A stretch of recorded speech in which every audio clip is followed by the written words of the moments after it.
You're listening to the Geekscape Network. Time to fire up the VCR. This one's my favorite.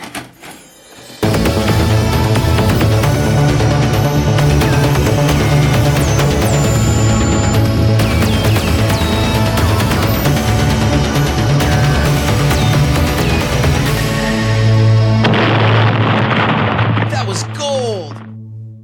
Welcome to Analog Jones in the Temple of Film. I'm Steve. And I'm Matt. And we're a VHS podcast that looks at the box art, trailers, and behind the scenes.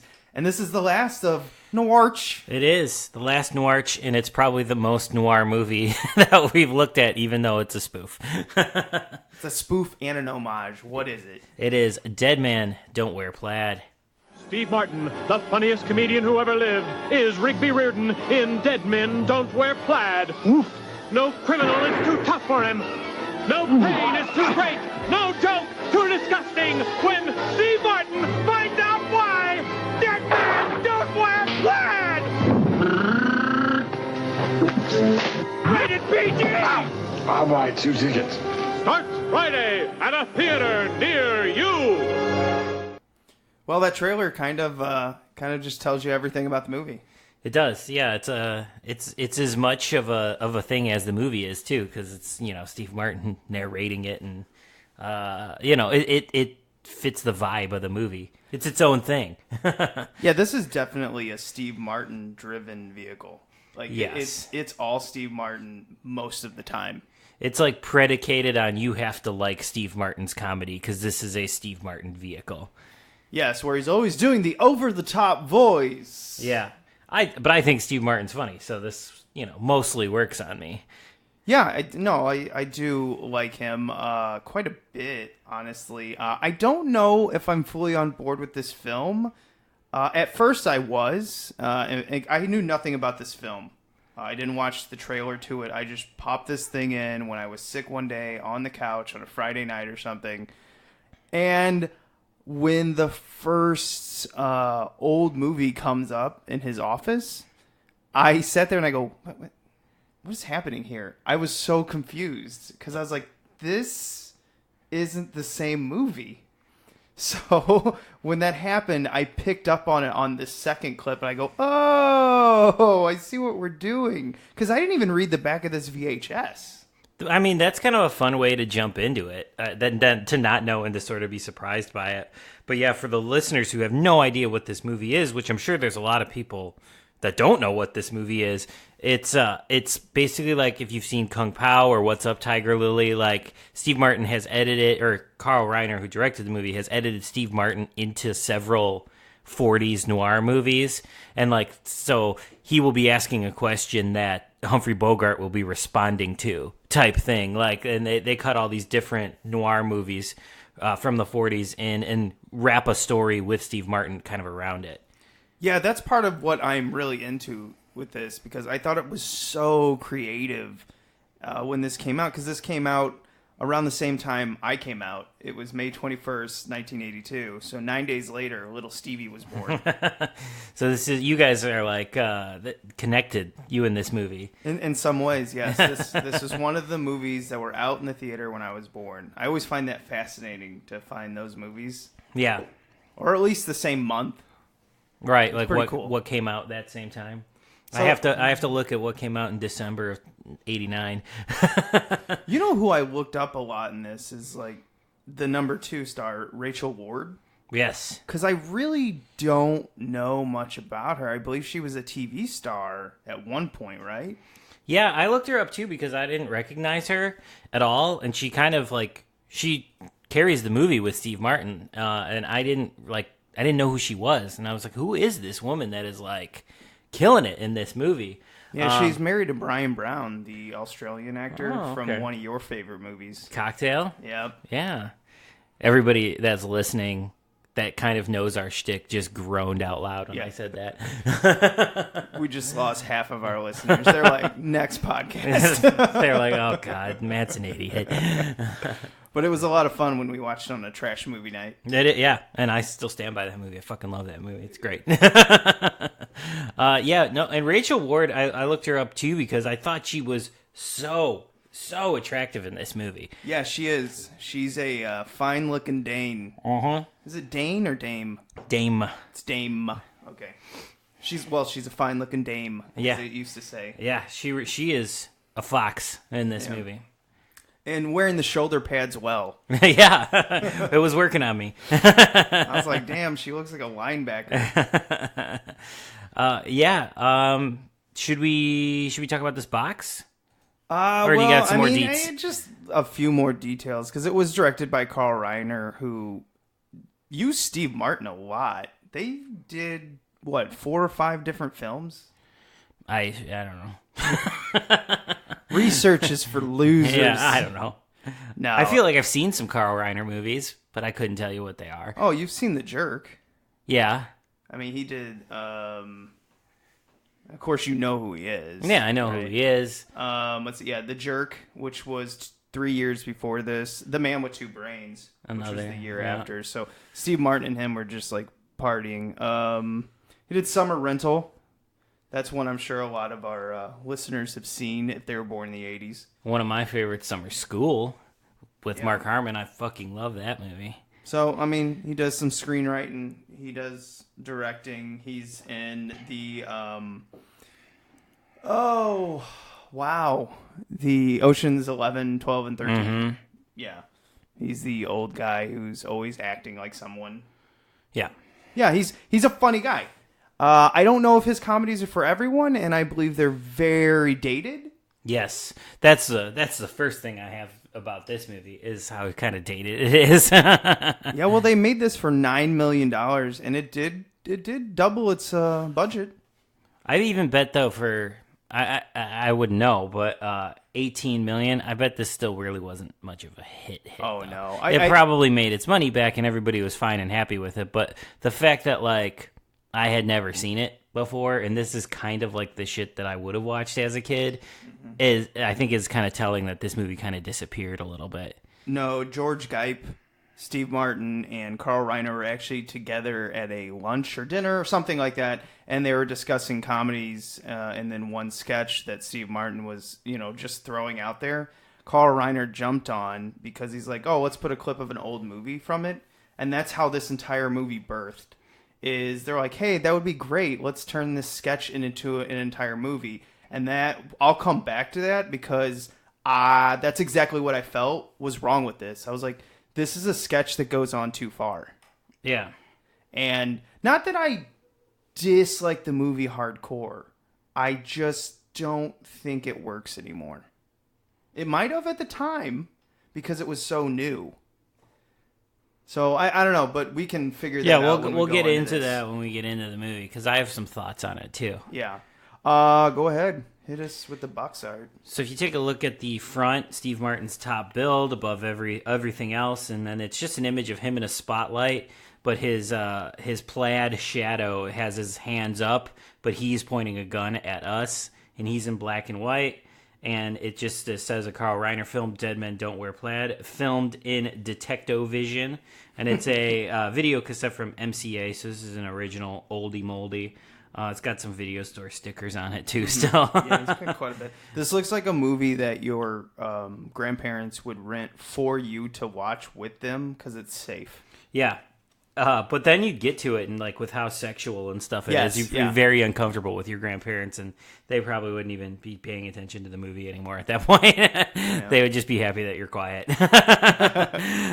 Flipping it over to the back, black and white, 91 minutes, PG. As the private eye of private eyes, Steve Martin is Rigby Reardon. He's tough, rough, and ready to take on anything when Juliet Forrest, Rachel Ward, appears on the scene with a case. Her father, a noted scientist, philanthropist, and cheesemaker, has died mysteriously. Reardon immediately smells a rat and follows a complex maze of clues that lead to the Carlotta list. With a little help from his friends, Alan Ladd, Barbara Stanwyck, Ray Milland, Burt Lancaster, Humphrey Bogart, Charles Laughton, etc., Reardon gets his man. An exciting, action, fun, packed film the way the 40s films used to be. Oh, man, this is so 1940s. They did a good job of trying to match all the lighting and everything. Yeah. we jump right into the movie because there's no trailers, unfortunately here. Feature presentation. Yeah. So did we go this whole month without any trailers? Yes. Bummer. We've actually not had trailers for quite a while. Maybe like 6 weeks. Yeah, something like that. I can't count, so. Me neither. But yeah, so jumping into the movie here, yeah, I agree with you. One of the things I think that works best about this movie is sort of not only just the matching, they do a good job of lighting it like a 40s movie. At times it does. You could tell it's an 80s movie being intercut with a 40s movie because the stock is rougher of the things you're seeing clips of. But, like, they do a good job of matching it. I also was going to mention that, like, I think as much as I actually 100% agree with you that, like, this goes on, it's a gag that goes on for too long, I think they do a good job of tying a story to the clips because a little bit at the beginning, it seems a little haphazard. It's just like, oh, we've added this one clip in so that Steve Martin can do this bit, and it seems like kind of tacked on. But as the story unravels and they unravel the mystery, you realize that like all the clips have been like thought out that they've put in there. And I was impressed by that. I'd say like overall, I didn't love this movie either. I thought it was okay. But I was impressed with how well they were able to tie a story to the clips that they had. Yes. Well, right now, cue the Dr. Malcolm quote. Our scientists have done things which nobody's ever done before. Yeah, but your scientists were so preoccupied with whether or not they could that they didn't stop to think if they should. They're so talented that all they could think about, can we do this? They never thought about, should they do this? Yeah. Like, I know you're really talented connecting these stories together, and it's incredible. There was a couple times where I was like, that's so clever, but it's too long. Yeah, I mean, there were times where there was just like long stretches where I wasn't like laughing, and it's a comedy, and like it should be engaging me the whole time. My watch. The time. I didn't really get that this time because it moves okay. You're in the story. It moves okay. I didn't have the problem of checking the time this time, but I just felt like, okay, you haven't made me like laugh in a while. Like, what are we waiting on here? And I think this probably would have been a great short, or even like a shorter feature, like if this was like a 75-minute movie instead of a 91-minute movie. Or if it had been like a short film on Saturday Night Live for like 6 straight weeks. Yeah, where they connect. Yeah. Yeah, like a serial. Yeah. Is that what they call it? Yeah. That would have actually been a lot better, I think. Yes, and it would have been awesome. You know what? This would be great now is like a web series. Yeah.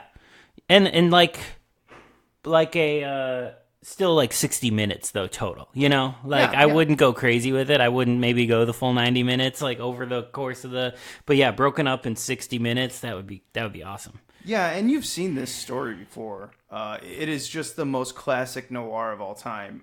A dame walks into his office, his smoky office. He's a drinker. I think he's a drinker, right? I think so. Yeah, and she gives him a case, and he goes after that case. And this case happens to be her father is dead, but she thinks it wasn't an accident, it was a murder. And then Steve Martin's character gets shot at. We go into this whole series of crazy events. And in the very end, it turns out that the bad guy is someone she knew the whole time. Right. So, and the father's alive. Yes. And that's about it. Spoilers. Well, we said that. This movie's been out only 37 years. Yeah. And the bad guy is Carl Reiner as a Nazi, which when he was doing like his like accent was cracking me up. That was cracking me up. The best part of this movie is the last 12 minutes. Yes. And it's because it seemed like those three were drinking one night and said, how the fuck can we end this in the most over-the-top, stupid way we can? And they came up with it with the traditional, it's a Nazis coming up with a crazy cheese mold vapor, something like that, to kill all the Americans. Yeah. And it's glorious. Yeah, Carl Reiner is so funny in this. And the climax of it, so before we get to the conclusion, the climax of it is from a Vincent Price movie. I also really like that section as well and how they've intercut it. And that's at the point when like it dawned on me that they like thought this through and it was pretty clever when we got to that climax scene. That's, to go through all... I'm not going to go through all the archive footage, but do you want to really quick... let's see, we had Berghain. Ingrid Bergman. Yeah, there you go. Humphrey Bogart, James Cagney. I love James Cagney when he's like, Steve Martin dresses up like his mother. Yeah. And it is like the first time that he goes in drag or second time, but Steve Martin is actually walking in heels. And even though he's walking like a man dressed up like a woman, I'm impressed. Yeah, no, he sells it. It's part of his shtick, to do like that kind of thing, like owned being a dude in drag. Yeah. Joan Crawford, Bette Davis, Kurt Douglas, which I always forget how good looking Kurt Douglas is. Yeah, young him. He's like a little stud. I'm not going to list them all. Let's see who else. Vincent Price, you already said. And there's you can look them up on Wikipedia. There's a lot. I'm not going to list like all 20-something. Yeah, they use a bunch of different movies. Some actors repeat, but the movies are different that they're pulled from. So, like, I think Barbara Stanwyck is in 2 different movies. Yeah. And they just use that, but she's the same character. Very smart. Yeah, the James Cagney scene was from White Heat, which is like one of my like top 25 favorite movies of all time. So I was actually a little peeved that they used it. I was like, don't make fun of one of my favorite movies. I don't even know if they're making fun of the movie. No, they're not. They're like, it's just an excuse to give Steve Martin a chance to be in drag and do his shtick. And every time one of these old movies, a guy fires a gun, they fire the gun so badly. They're like jerking their wrist, and they're like, you'd have to see a movie, but they go, like bang, bang. Yeah, it's like a little kid playing like Cowboys and Indians and shooting with his finger. It's that same thing, but they have an actual gun in their hands.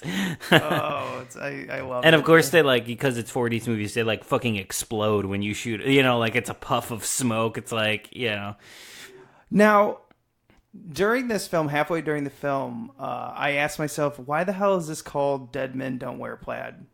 And then they said the line finally. Yeah, I was like, why is this called? And they cut most of the scene to truly explain it. That's what I read, and I was like, oh, there was more to it. Oh, wow. I guess they didn't feel like it was needed anymore.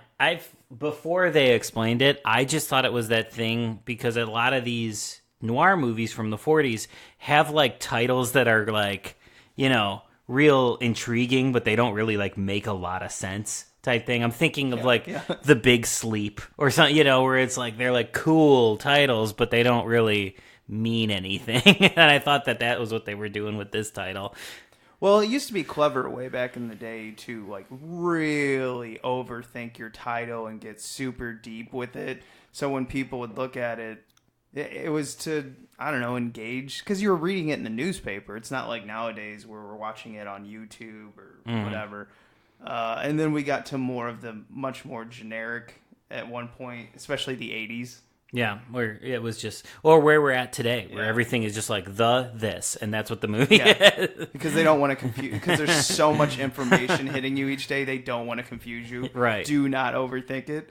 I really like the 80s, though. I always liked how it was splashy. 50s and 80s titles were splashy. Yeah. They're just, you could see them in tabloid magazines. That's had an influence on me, because everything I try to do, I try to give like kind of a lurid title, because I like good titles. I like that. Well, yeah, I know. So do I. Like, I always think of like Them from the 50s, and then you go to the 80s and it's They Live. Like everything feels like a lot of titles in the 50s and 80s feel like it should be on a poster. Right. And, loud. Yeah, big. Loud, fantastic fonts. Yes. That's why I mean, even when I look at this, how they did the font on the poster, I love it. I miss that so much. And we've gotten some of it back. Yeah. But it's more of like, a small amount of films. It's people like me making weird shit. It's not so much like it's not big Hollywood titles. Big Hollywood titles are like, this is exactly what this is.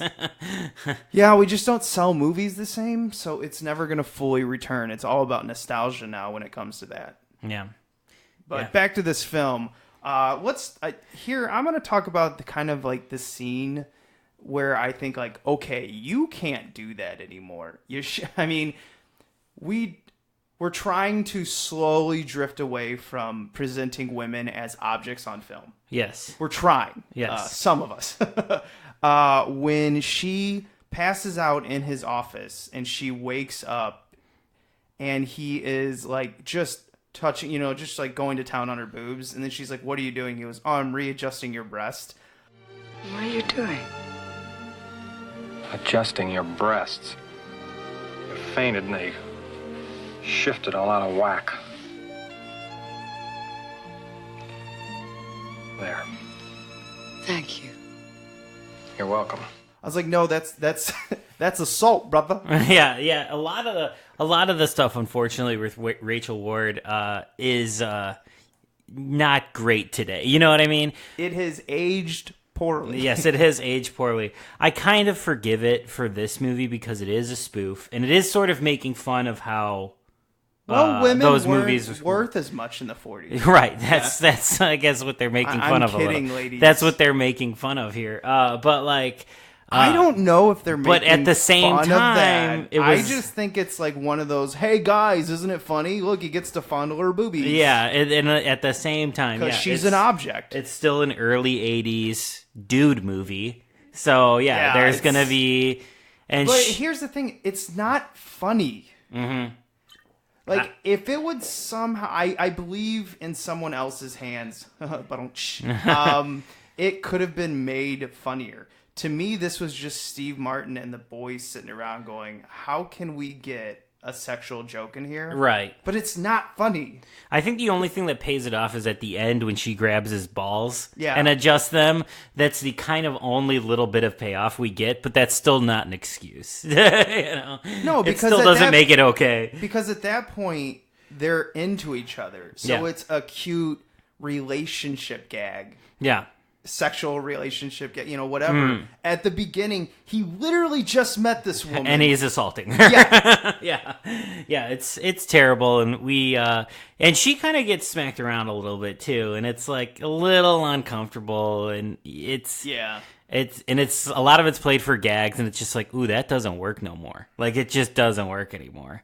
Yeah, like, Dame, what's wrong with you? Yeah. And you're like, okay. It's like, it's not funny now. I was like, maybe we should stop. We should stop being so damn liberal. We're not those kind of people that are like, how do I explain this for like newer listeners? We're not those people that are like super PC police and like need to like have everything be milk toast and like whatever.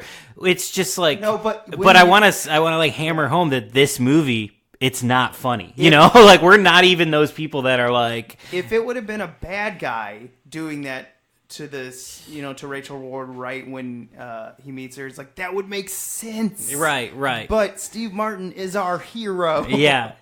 And she kind of is too. She's I don't know. At the very end, it's definitely all him because, like, he shoots, the bad guy, and then he kisses her. But it is kind of like they try to get that 80s, like,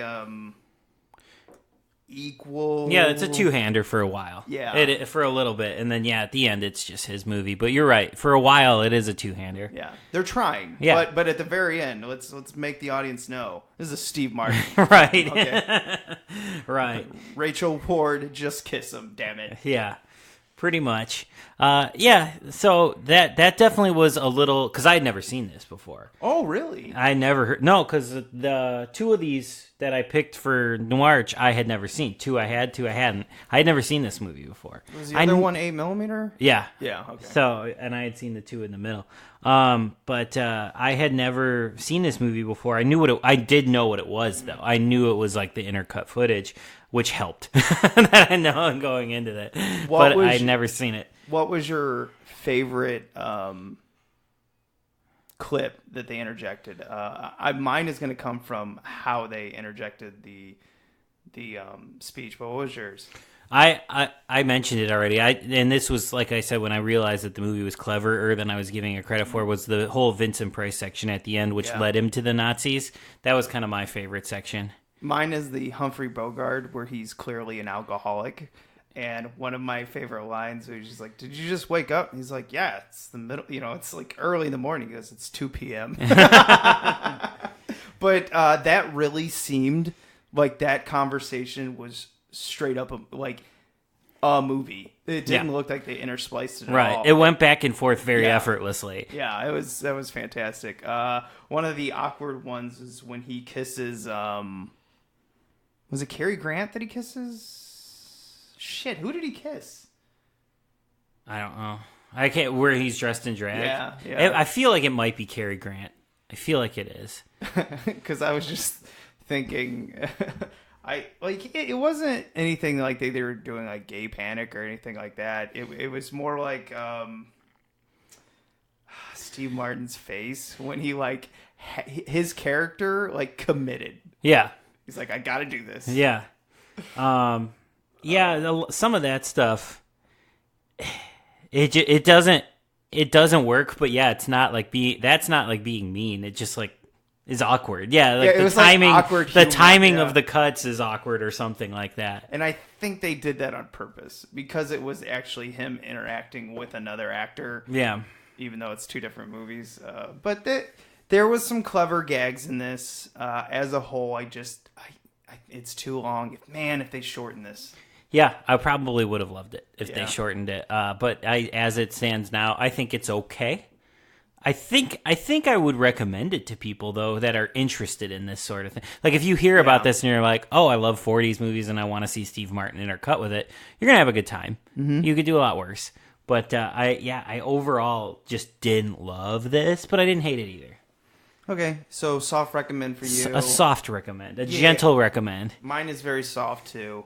It's more like, this is an interesting film that I think most people will never watch. Right. And even after we talk about it, most people probably won't. But there are a few of you that will, and it is interesting that they did this and they pulled it off an entire film and doubled their money. Yeah, I think this works better as like a film study than entertainment because it does drag on a little too long. Not all the gags work. It isn't fully successful as a comedy, but like as a film person watching to see how they intercut these movies, and it's before CG, so it's not like Steve Martin is being CG'd into these movies. They have to cut around stuff, and the way they're able to do that is pretty impressive. So as a study, I think people would enjoy seeing how they pulled that off. You know what also impresses me is they got all these distribution production companies: Universal, Warner Brothers, MGM, RKO. I don't believe they were probably bought up a long time before this. Paramount, Columbia. They got all of them to agree, like, yeah, sure, you can use our clips, no problem. Steve Martin. That's right. Yeah. 1982 Steve Martin was probably the reason why. Yeah, they were like, oh, okay. Yeah, and maybe after they knew that they weren't like, it was an homage. Even though this is a spoof, it is the kindest spoof I've ever seen. Yeah, it's not making fun of. It loves these movies. It's laughing with noir films. It definitely loves noirs and is like, you could tell. Carl Reiner probably, these are movies that he probably loved as a film fan, so like he found a way to cut them in lovingly as opposed to like, look at how stupid this is, I would probably hate the movie if it went that route. Yeah, what surprised me was how highly rated this is on Rotten Tomatoes. This, where is the actual Rotten Tomatoes? 23 critics gave it 78%. Yeah, that's, it's not as many critics as today, but still, like, that's pretty overwhelmingly positive for 23 critics, so. Yes, and if I had to watch this with another film back-to-back, which I couldn't because I was sick at the time, but I wanted to, and I couldn't find it, Kung Pao. Yeah. I know Kung Pao is definitely a different spoof. Yeah, that one is more like baby spoof, you know what I mean? Like baby jokes. But I love that movie. But when you're sick and after you watch this one, the highbrow, I wanted a lowbrow to match with it. And I could not find my Kung Pao DVD. It was pissing me off. Bummer. Yeah, I love that movie. I do. I don't care what anybody says. It's wonderfully stupid. Yeah, watch it stoned, people. It's amazing. I have before, and it got me. I watched it I watched it with Ashley, and she laughed and enjoyed it too. But like, I was on my own like little island there, just like dying. And Ashley was like, "Yeah, it's funny," but I'm like, "This is gold." A long time ago, my cousin and I watched this, and we were cracking up on our own island. And I completely forgot there were like 4 other people, and they had pretty much gotten up, went into the kitchen, just like, and like doing their own thing. And then halfway through this film, I go, "This is amazing." And everyone's like, "This movie's awful." And I was like, oh shit! I'm sure if I watched it, I haven't watched it in such a long time. I'm sure sober, I'd be like, "Woo, woo." There's some things in this, but I remember loving it. Yeah. I think it's been about 5 years for me, but it worked for me 5 years ago. Yeah, it's dumb college humor. Absolutely, absolutely. That's really all I got on it. Let's go on to the museum. Yep.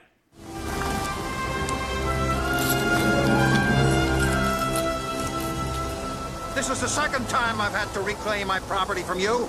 That belongs in a museum. So do you. This is the part of the show where we go out like Indy into the film jungle and bring something back, good or bad. Since it's your last film, Matt, start us off. I think I'm gonna put in. There is actually a lot to like here. There's the technique. There's some of the characters, some of the scenes that are cut in. But I think I'm gonna just go ahead and put in Carl Reiner as the Nazi. Specifically his accent. He was just delivering it in such a way that everything he said made me laugh.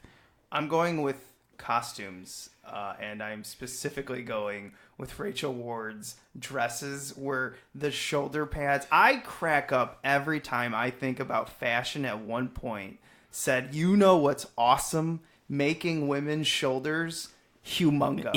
Enormous. I just don't get it. Yeah, her shoulder pads are amazing in this movie. But there is something about it. I found her so attractive in this movie. So, I mean, maybe I'm just into giant shoulder pads. Is it to give more of like the hips, the little bitty hips, the maybe hourglass? Like the hour, maybe that's the idea behind it. I don't know shit about fashion. But yeah. I every time she walked, I was like, is she going to fit through that doorway?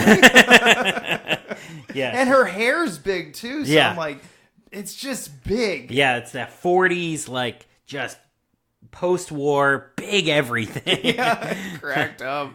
Every time. I mean, there's some people I know that give a big deal to all the suits that they made for Steve Martin, but I never even noticed because every time Rachel Ward was in the room, I was like, what is she going to wear next? Yeah, but to jump on that, I think Steve Martin's wardrobe was pretty awesome in this too. His in that one scene where it leads to the Vincent Price scene, his pajamas are pretty fantastic. Like, you remember those 40s pajamas that basically look like curtains or tablecloths? Yeah. And they're like whole outfits. Oh, wonderful. Yeah, oh man.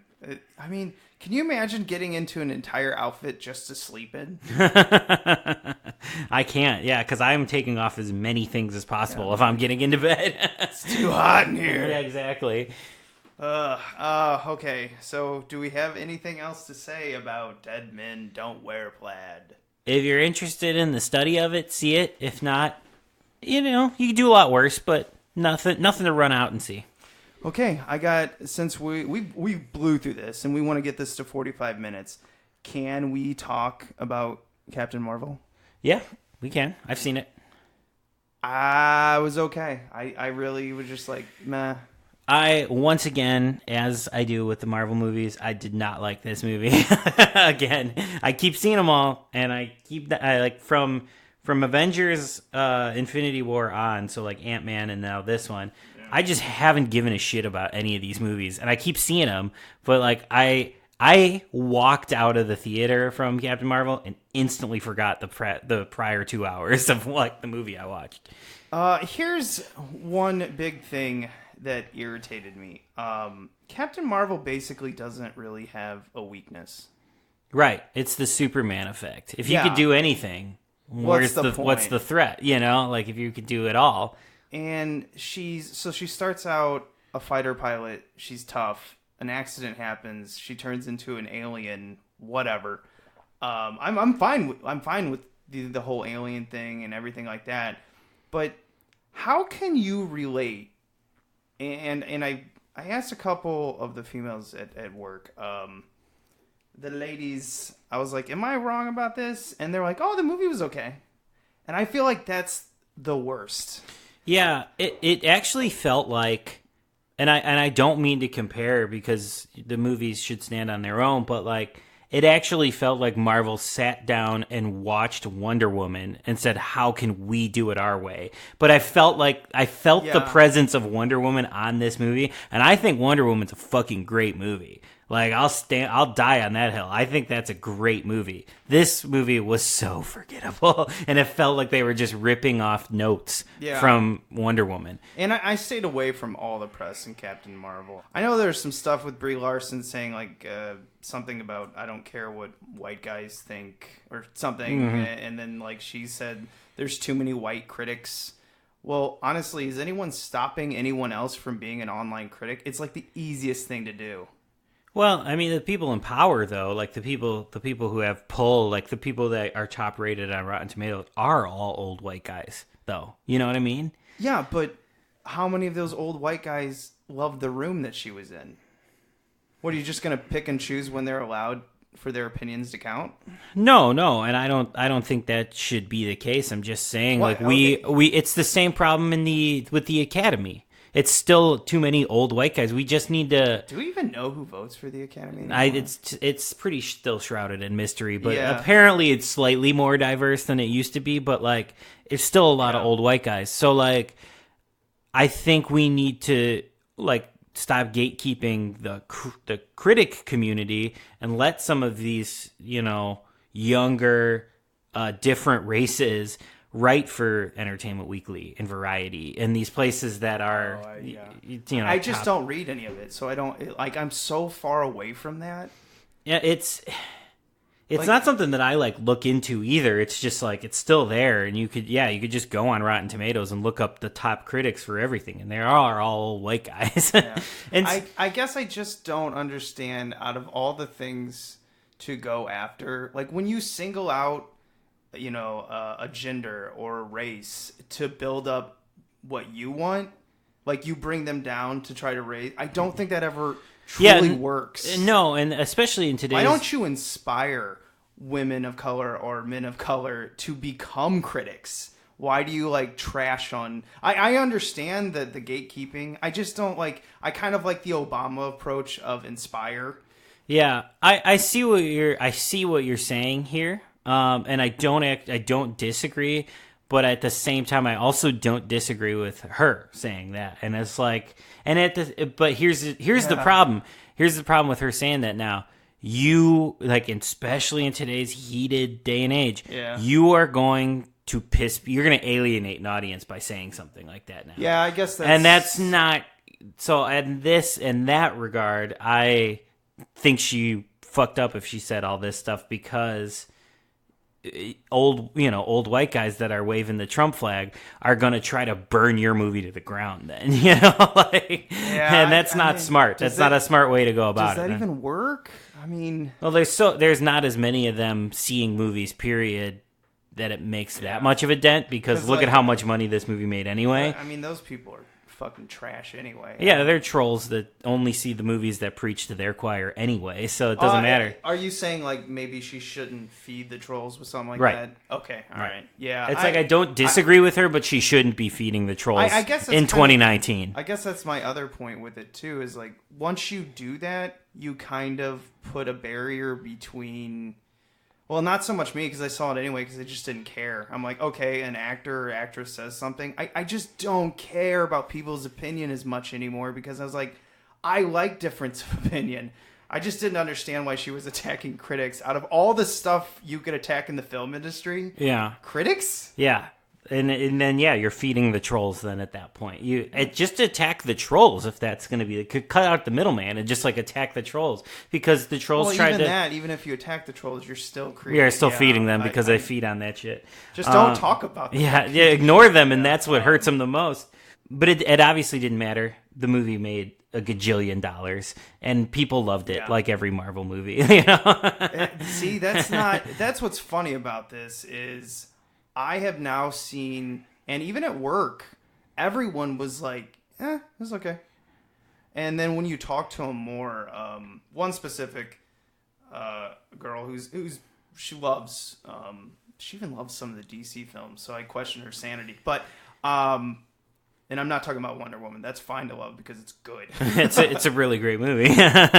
But she was sitting there and she's like, yeah, I kind of wish Captain Marvel was more of a character. And I was like, as soon as someone says that, and I go, yeah, that's the problem. Yeah, if you look at the movie on surface level, Brie Larson just doesn't have anything to do in that movie. She does like laser hands like everybody does in fucking Marvel movies, and she like has a couple of like smirky, sarcastic lines. That's about it. She has nothing to do in that movie. Yeah. It's basically Samuel L. Jackson's the most interesting part of the film. It's Captain Marvel, and it's still Sam Jackson's movie. You know what I mean? It's like Nick Fury, the movie, and a little bit of Captain Marvel. Yeah, like she's up in front and the shiniest part of this whole film in a way. But no, like, I don't think anyone's going to come away with, my favorite part is when Captain Marvel did this. No, it's more like, and I've already heard so many people say this. They're like, man, Sam Jackson's really good. And I was like, yeah, we already knew that. Yeah, we're like, that's already been established. Sam Jackson's a fantastic actor. But I'm wondering if that's why obviously the story in the Marvel universe that they've set, we know why Nick Fury's with her. But I do wonder if they're like, when all these dailies were coming through, Disney was like, we need more Sam Jackson this, because she basically is just like brooding the entire time. She's got nothing to do. The writers have not given her anything to do. The 6 or 7 writers there are on this movie have not given her anything to do. Yeah, but these whole characters, Superman, Captain Marvel, even, Captain America, I don't care about these super duper people that can do anything. Yeah, the people that can do anything, and the only thing they ever do is the right thing. That's just so boring to me. Yeah. It's so boring. That's why Tony Stark's so good. Because he doesn't always do the right thing. Yeah. And he doesn't always, like, fix it. And he's not perfect. And he gets hurt. It's more real. Yeah, and I just, like, Harley Quinn, to go back to DC, I always find her interesting. Obviously, she's, like, a crazy pinup girl. Mm. But, like, throughout her time, she's interesting because occasionally she does something right. Right. And you're like, that conflict of, like, wait, why are you doing that? Probably because it just, personally, is good for you. But I just, like, the whole thing of, like, there has to be turmoil in a character. Right. And there's none here. No. It's just like, who am I? Oh, I was this Air Force pilot. Okay. The end. There's no major, like, I've either got to save this family or myself, or, save my friends or the world. There's no conflict like that. Yeah, when I walked in the theater, I sat down, I go, I think this movie's going to be really good. And then about 25 minutes in, I go, uh-oh.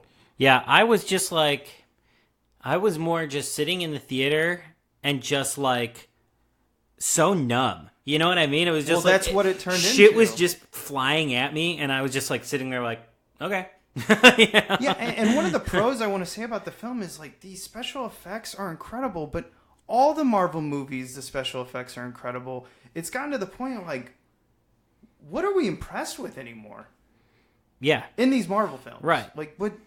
Yeah, nothing, it's like nothing is, there's no wow factor, because we could just do it all. They were spoiled with, like, how wow it all is. And then it's also the same problem with this movie as I've complained about with the other Marvel movies before. Before the movie started, they showed the trailer for Endgame, and at the end of Endgame's trailer, Captain Marvel walks up or whatever, and, like, Thor's like, I like her or whatever, and I'm like, I don't even know who she is yet because I haven't seen that movie yet, and you're showing me the trailer for the next one.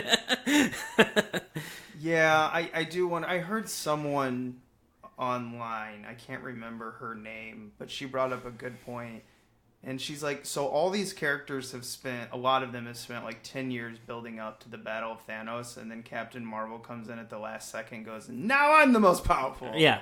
And it's like, Marvel, okay. Marvel likes to tell the audience that they've had this whole thing planned out for years. They haven't. It's a game of telephone between each movie where they're like, oh, well, we have to lead to this thing for the next one or whatever. And they're like, okay. I don't think Captain Marvel coming in the end has been part of the plan at all. Wonder Woman did really well, and they're like, we got to get the girl one in here. I don't even know. I think after the Avengers, they had an idea of like they wanted to connect all these films together. Maybe they didn't know the details, but yeah, Captain Marvel feels like it's being shoved in here to like, this is a giant corporation now pretending like they're all about, you know, females' rights, you know, women's rights and everything. Right. And it's like, yeah, okay, but you're still just a giant media mogul. Right. I mean, come on.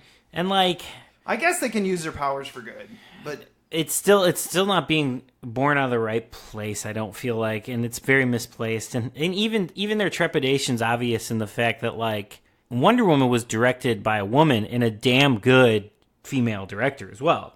And this was directed by a husband and wife duo. It was like they couldn't quite just be like, all right, we're gonna let a female make this feminine-led superhero movie. They're like, well, we'll get a husband, we'll get a guy in there just in case. And like, I just feel like their trepidation on it is obvious. I don't know the directors on this. I don't know. Maybe they just always work together, and that's how it is. And they were like, we really want you, and she's like, well, this is a partnership. I don't know the background on it, but it's I can see through Disney shit. I feel like I don't really care about a lot of the stuff with it. I just wanted to watch the movie on its own, and that's why I stayed away from all the news on it until after I got out, and then I went crazy on my phone looking stuff up. I was like, oh wow, this happened, because I had no idea that Brie Larson, I don't know, fucking neckbeard trolls were pissed at her, and I had no idea why. I didn't care. Yeah. I was like, I know she's a good actress. Samuel L. Jackson's a good actor. Boom. Let's see what we got. And it should be, a cool Marvel movie, but instead it's just kind of a dead fish, in my opinion. It just didn't do anything for me. It did nothing. It was like 2 hours of like, okay, I just breathed air for 2 hours, and that's it. I'm just amazed at how many people I asked, like, oh, what'd you think of it? And they're like, oh, it was okay.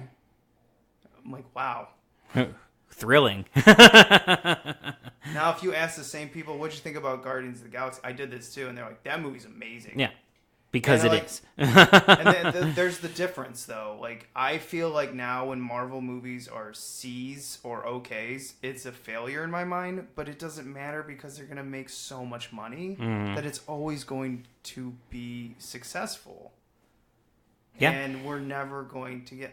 The only I love super... The problem with this is, like, I was a comic book nerd, and I fell in love that comic book characters became serious around... Like, I don't know when it was, but Spider-Man 2 is always my personal. And I go, this is real, people. We're finally getting we're finally getting noticed. Yeah. All these comic book nerds. And now I'm to the point where I'm like, stop it. Yeah. Yeah, no, I'm a little bit in the same boat. I wasn't a big comic book nerd, but I was like a superhero nerd, I guess, if that makes sense. Like, I didn't read the comics, but I watched like the Batman animated series. I watched the X-Men animated series. I grew up loving that stuff. I grew up playing with the toys. And I loved the movies that were coming out in the 90s. They were cheesy, you know, they were the Spawns and the Blades and things like that. I loved all those movies. The Dolph Lundgren Punisher, the 1990s Captain America. I enjoyed those movies as a kid. I was like, these are awesome. And then it started getting serious because like Blade was kind of the first step. Then X-Men was kind of the next step. And then like Spider-Man 1 was kind of the next step. And then Spider-Man 2 was the next step. And I think the next step after that, which is still the age we're in, is The Dark Knight. Once The Dark Knight happened, that's when everything changed, I think. And that's still where we're at today. And I'm burnt out. I'm just it like bums me out that I can't get excited for these Marvel movies. Here's another thing that and maybe I'm carrying this over to like judging all the comic book movies now. Now people are only going to the theater to watch comic book movies, and they're missing out on a lot of tremendous film. Yeah, there's a lot of good stuff still coming out today that, is getting buried. Yeah, I mean, essentially by these. Other than you and I, who go to a lot of films, or anyone who sees a lot of films in the theater, ask them the last 5 movies they've seen in the theater. What I'm finding is more and more, it's like, I saw Captain Marvel. I saw Aquaman. and you're like, so have you seen anything outside of this, superhero realm? And most haven't. Yeah. I asked my mom, too, and my mom goes to a lot of movies, and she just goes to, like, now the high-end superhero films. Because, she also goes with my brothers, and they're the same way. And I'm like, you guys you're literally sucked into this tornado. And when I say you should see other films, they're completely blind with, like, yeah, but we don't want to. I think the audience is thinking, and it ties back to what you're saying by, like, Marvel kind of giving us it all. Like, the mainstream audience wants to see the Marvel movies because they know they're going to get dazzling special effects. It's going to be a big production. They're going to get their money. They're going to get their $12 worth if they're going to the theater. Whereas, smaller movie to a mainstream audience, they're taking a chance on it. They don't know if they're going to be wowed by anything, but at least they are comfortable in, like, knowing. And I think it does come down to that. It comes down to comfort for the mainstream audience. They know they're going to get it all. Yeah, Disney's too good. With that, they're gonna get the big marketing. They're gonna get, like, all the trailers are gonna be stuff that they're gonna be excited for. All the special effects in the movie is gonna be big and loud and crazy, and they're gonna get their money's worth. Mm-hmm. Whereas a small indie, one character led, drama about somebody's life, they don't know if they're gonna like it or not. At least they're gonna be at a baseline level of enjoyment for these superhero things. Yeah, and one of the most brilliant things I heard too, I asked a guy at work who has a kid, 6 years old, something like that, and I asked him, what was the last 5? And he just rattled off all Disney products, and I was like, damn, so you're in the Disney, like whirlwind too? And he's like, well, my kid likes them, and I was like, yeah, that's the brilliance of Disney. Like, I will give them, they know what to sell the mainstream audience, and they're too good at it, and other films are suffering. Yeah. Yeah. So what do you do about that? I don't know. People need to not see these movies, but who, like... No one gives a shit. Who am I to say, don't go see this movie? No one gives a shit what you and I think. Yeah, they need to... two tiny opinions. Yeah, they need to not make money for them to stop, but they're going to keep making money. And at the same time, for every Captain Marvel or Doctor Strange or whatever super forgettable one, you are still going to get a Guardians of the Galaxy, an Iron Man 3, the first Captain America, where, like, the movies do fucking rock, so I don't want them to stop entirely. I just need them to slow down. So now you've got Cocktail and Iron Man 3. Now all of our listeners are gone. Let's end it with that right there. Thank you for listening. You can subscribe on iTunes, Podbean, YouTube, and go to our Facebook. Sorry we have not been as active on it, but Matt is drowning in Windy City Horrorama Film Festival. And I'm pulling you down with me. Yes. So maybe the next 2 months are going to be a little light. We're going to go maybe bi-weekly unless I find time. But I would say April and May is going to be our lightest months, and then we'll probably just return to a normal schedule. Yeah, we'll see how it goes, but I think next week is going to be my last episode for a couple weeks. I'll miss you guys, but I need to go die in my Horrorama hole. So I will still be bringing you content if you come to Chicago. Yes, and I would also love to put up more trailers and stuff on YouTube, but we've not had a trailer in such a long time. It's ridiculous. Yeah, so hopefully, if you do something while I'm gone, you find some trailers on whatever you watch. I hope so. Maybe I should only pick films off trailers. Yes, yeah, that'll be next month's journey. Yeah. Movies with trailers. All right, remember to be kind. Rewind.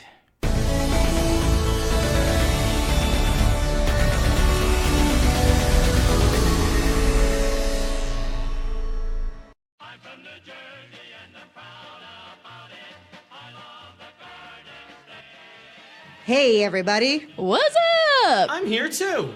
We are the Jersey Ghouls, a horror podcast based out of the Garden State.